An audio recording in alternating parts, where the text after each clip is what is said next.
You're watching the ACC Digital Network, brought to you by Ruby Tuesday. Syracuse beats North Carolina State 24-10 with Brian Stan, West Durham here at Carter Finley Stadium in Raleigh.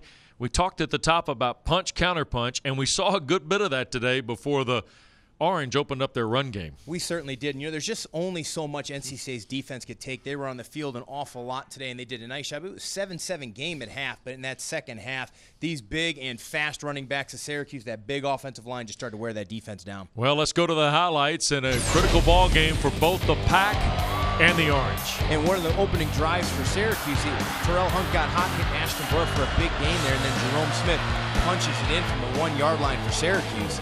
And again, though, despite that touchdown, NC State's defense was very good in the first half. And here's Pete Thomas coming back.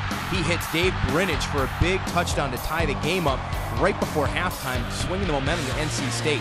What about these interceptions, though? I'll tell you what, this is that punch, counter-punch. These defenses trade interceptions. Darrell Eskridge gets one, and NC State comes right back again with Tocho.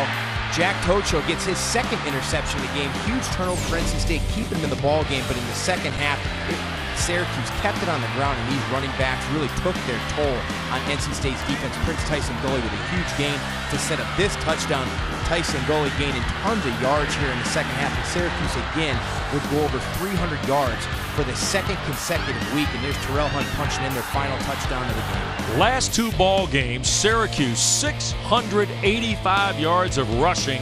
And, of course, they get 362 today on North Carolina State, who have been pretty good against the run. They really were, especially after Terrel Hunt throws 2 interceptions in the first half. He got a little gun shy in the second half. They had to rely on this running game again, and it has shown up and been the go-to for Syracuse this season. Well, yards per play as well. Syracuse averaged better than 7 yards per play. They're headed to Atlanta to take on Georgia Tech next Saturday at 12:30. NC State a week off before they go to FSU.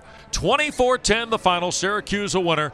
This is the ACC Digital Network, brought to you by Ruby Tuesday.